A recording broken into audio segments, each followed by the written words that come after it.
Welcome to Naturally Intrigued. John F. Kennedy, an American icon, a leader of hope. But beneath the polished image lies a web of secrets, scandals, and conspiracies they don't want you to know.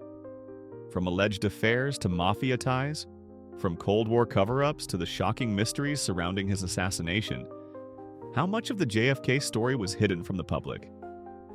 It's time to uncover what they don't want you to know. Stay tuned as we dive deep into the dark side of JFK. John Fitzgerald Kennedy, commonly known as JFK, was born on May 29, 1917 in Brookline, Massachusetts, into a prominent and politically connected family. He was the second of 9 children in the Kennedy family, led by his father, Joseph P. Kennedy Sr., a successful businessman and later a U.S. ambassador to the United Kingdom. Kennedy attended Harvard University, where he studied government and international relations.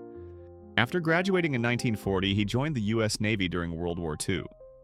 He served as a patrol torpedo boat commander in the Pacific Theater, gaining recognition for his bravery when his boat, PT-109, was sunk by a Japanese destroyer. His heroism in rescuing his crew earned him the Navy and Marine Corps Medal and propelled him into the public eye. Following the war, JFK entered politics, winning a seat in the U.S. House of Representatives in 1947. He served 3 terms before successfully running for the U.S. Senate in 1952, representing Massachusetts. During his time in the Senate, he gained a reputation as a progressive voice, focusing on issues such as labor rights, healthcare, and education. In 1960, Kennedy secured the Democratic nomination for president, facing off against Vice President Richard Nixon in a highly publicized election. His youth, charisma, and strong communication skills, particularly during the first-ever televised debates, helped him resonate with voters. On November 8, 1960, he won the presidency, becoming the youngest elected president in U.S. history at the age of 43. Kennedy's rise was marked by his commitment to public service, his ability to connect with the American people, and his family's influential political legacy. His presidency would be defined by significant events, challenges, and controversies that would shape both his legacy and the course of American history. The Bay of Pigs invasion, occurring in April 1961, is one of President John F. Kennedy's most significant blunders and a pivotal moment in Cold War history.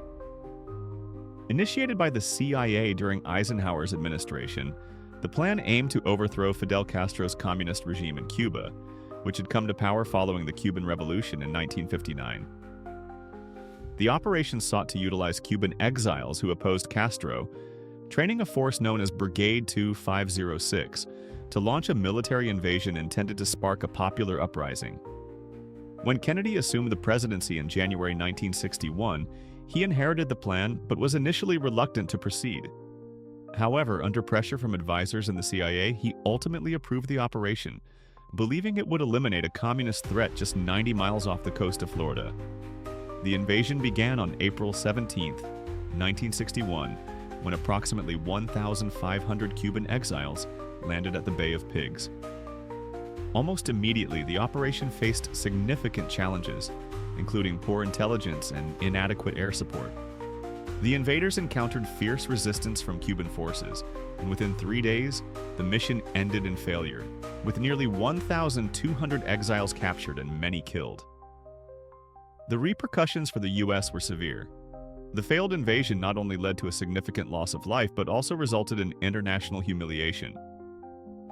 Castro used the incident to bolster his domestic position, portraying the invasion as U.S. aggression.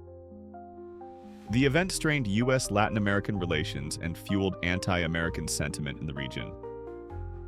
Kennedy faced intense scrutiny for the failure. Despite the plan's origins under Eisenhower, public perception held him responsible.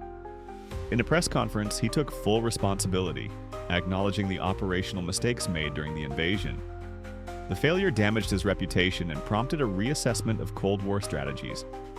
Ultimately, the Bay of Pigs invasion serves as a critical lesson in U.S. foreign policy, highlighting the complexities of covert operations and the potential consequences of military interventions, reflecting the challenges of the Cold War era and the enduring impact of Kennedy's presidency. The Cuban Missile Crisis, which unfolded in October 1962, was a defining moment of the Cold War and is often viewed as a critical test of President John F. Kennedy's leadership. The crisis began when American U-2 spy planes captured photographic evidence of Soviet nuclear missiles being installed in Cuba, just 90 miles from the U.S. mainland. This discovery triggered alarm within the Kennedy administration, as it posed a direct threat to American national security and altered the strategic balance of power in the Western Hemisphere. In response to this escalating threat, Kennedy convened a group of advisors known as the Executive Committee of the National Security Council, EXCOM, to assess the situation and formulate a response. After extensive deliberation, Kennedy decided to impose a naval blockade, officially termed a quarantine, around Cuba to prevent further delivery of military supplies from the Soviet Union. He announced this decision to the American public on October 22, 1962, emphasizing the seriousness of the situation and the need to protect U.S. interests. The subsequent 13 days were marked by intense diplomatic negotiations and military readiness. Tensions between the U.S. and the Soviet Union reached a boiling point, with both sides on high alert for a potential military confrontation. Throughout the crisis, Kennedy faced immense pressure to take decisive action, including calls for airstrikes against the missile sites and a full-scale invasion of Cuba. However, he opted for a measured approach, prioritizing diplomacy over military action. The world held its breath as the standoff continued, with the threat of nuclear war looming. Fortunately, through back-channel communications and negotiations, the crisis began to de-escalate. Ultimately, Soviet Premier Nikita Khrushchev agreed to withdraw the missiles from Cuba in exchange for a U.S. pledge not to invade the island, and the secret removal of American missiles from Turkey aimed at the Soviet Union. While many herald Kennedy's handling of the Cuban Missile Crisis as a success in averting nuclear war, it was undeniably a high-risk endeavor. Critics argue that Kennedy's earlier actions, including attempts to remove Fidel Castro and the failed Bay of Pigs invasion, contributed to the crisis by fostering a hostile environment in which the Soviet Union sought to strengthen its foothold in Cuba. The Cuban Missile Crisis ultimately illustrated the precarious nature of Cold War geopolitics and the fine line between diplomacy and potential catastrophe. President John F. Kennedy had a complicated relationship with the civil rights movement. Although he publicly expressed support for racial equality, he was initially cautious about taking strong action due to concerns about alienating Southern voters, a vital part of his political base. This hesitance was evident in his administration's slow response to racial injustice. The turning point came during the Birmingham protests in 1963, led by Martin Luther King Jr., which exposed the brutal reality of segregation and racial violence. In response, Kennedy delivered a significant civil rights speech on June 11, 1963, calling for equality and justice. He subsequently proposed comprehensive civil rights legislation, which would eventually lead to the Civil Rights Act of 1964, passed after his assassination. Critics argue that Kennedy's initial reluctance to act was a missed opportunity to advance the cause of racial justice more swiftly. President John F. Kennedy's private life has long been the subject of speculation and intrigue, with numerous reports of extramarital affairs tarnishing his public image. The most famous alleged affair was with actress Marilyn Monroe, a relationship that captivated the media and public, but lacks definitive proof. Monroe's iconic performance of Happy Birthday for Kennedy in 1962 further fueled rumors, leading to intense scrutiny of their connection. In addition to Monroe, other rumored relationships included Judith Exner, who was also linked to the Mafia, and White House intern Mimi Alford. Exner claimed to have had a romantic involvement with Kennedy while maintaining connections to organized crime figures, raising ethical questions about the president's judgment. Kennedy's reputation as a womanizer has invited moral criticism, complicating his legacy as a charismatic leader. These personal scandals, combined with his political achievements, create a complex portrait of a man whose private life was often at odds with his public persona. Persistent allegations suggest that President John F. Kennedy's election was influenced by organized crime, particularly through the actions of his father, Joseph Kennedy. It is alleged that Joseph leveraged his mafia connections to secure crucial votes in key states like Illinois during the 1960 election. This connection to organized crime cast a long shadow over JFK's presidency, raising questions about the legitimacy of his victory. As president, John F. Kennedy, alongside his brother, Attorney General Robert Kennedy, took a hardline approach against organized crime, aggressively targeting prominent mob figures. This campaign intensified their efforts to dismantle the mafia's influence in America, creating significant tension between the Kennedy administration and organized crime. These aggressive actions led to speculation that the mafia may have played a role in JFK's assassination on November 22, 1963. Some theorists suggest that the mob sought retribution for the Kennedy administration's crackdown, intertwining the legacy of JFK's presidency with the underworld's shadowy influence, complicating his historical narrative. President John F. Kennedy's commitment to landing a man on the moon was a defining element of his presidency and a significant Cold War initiative. Following the Soviet Union's successful launch of Sputnik, Kennedy aimed to demonstrate American technological superiority. Critics, however, argued that the immense funding for the Apollo program diverted attention and resources from pressing domestic issues, such as poverty and civil rights.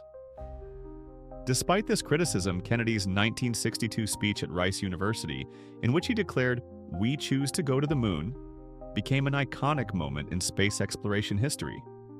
His vision galvanized the nation, inspiring generations of scientists and engineers and ultimately leading to the successful Apollo 11 mission in 1969, which fulfilled his ambitious goal and marked a monumental achievement in human history.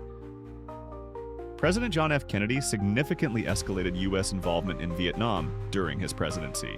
Responding to the growing influence of communism in Southeast Asia, he authorized the deployment of thousands of military advisors and special forces to assist the South Vietnamese government in combating the Viet Cong. This marked a shift from previous U.S. support to direct military engagement. Despite increasing involvement, Kennedy reportedly contemplated a withdrawal strategy before his assassination in November 1963. However, his administration's actions laid the groundwork for a full-scale military conflict, which would intensify under President Lyndon B. Johnson. Kennedy's complex legacy in Vietnam reflects both his commitment to containing communism and the contentious consequences of military escalation. President John F. Kennedy was assassinated on November 22, 1963, in Dallas, Texas, an event that continues to evoke intense emotions and controversies in American history. Kennedy was shot while riding in a motorcade, and the world was stunned by the shocking news of his death. Following the assassination, the Warren Commission was established to investigate the circumstances surrounding the event. The commission concluded that Lee Harvey Oswald acted alone in killing the president, firing shots from the 6th floor of the Texas School Book Depository. However, the findings of the Warren Commission have been met with skepticism, leading to widespread speculation about a possible conspiracy. Numerous theories have emerged suggesting that various groups may have been involved in a coordinated effort to assassinate Kennedy. Some theories implicate the CIA, claiming that elements within the agency were unhappy with Kennedy's foreign policy decisions, particularly his approach to Cuba and the Soviet Union, and sought to eliminate him. Others speculate about the involvement of organized crime, citing Kennedy's aggressive crackdown on the mafia as a potential motive for retaliation. Additionally, there are theories linking the Soviet Union to the assassination, suggesting that they may have orchestrated the plot in response to the Cold War tensions and Kennedy's handling of events like the Cuban Missile Crisis. Some conspiracy theories even posit that factions within the U.S. government, disillusioned with Kennedy's policies, played a role in his assassination. The mystery surrounding Kennedy's death has fueled countless debates and investigations, leading to the emergence of alternative narratives and ongoing public interest. Subsequent inquiries, including the House Select Committee on Assassinations in the late 1970s, suggested the possibility of a conspiracy, but did not definitively prove any specific group's involvement. The persistence of conspiracy theories reflects not only the profound impact of Kennedy's assassination on American society, but also the enduring quest for answers in a complex and often opaque political landscape. The assassination of JFK remains one of the most analyzed events in history, capturing the imagination of writers, filmmakers, and researchers alike. As new information continues to emerge, the debate over the true circumstances of his death persists, ensuring that Kennedy's legacy is forever intertwined with the enigma of his untimely demise. As we wrap up our exploration of John F. Kennedy's presidency, it's clear he was a charismatic leader who inspired a generation. However, his time in office was far from free of controversy. From Cold War confrontations to personal scandals and his tragic assassination, JFK's legacy is a complex blend of triumph and mystery. His impact on American history is undeniable, but the questions surrounding his life and untimely death continue to intrigue us. What do you think about Kennedy's presidency? Was he a hero or a flawed leader? Share your thoughts in the comments below. If you enjoyed this video and want to uncover more intriguing stories from history, be sure to subscribe to Naturally Intrigued and hit that notification bell so you never miss an update. Together, let's keep exploring the mysteries of the past.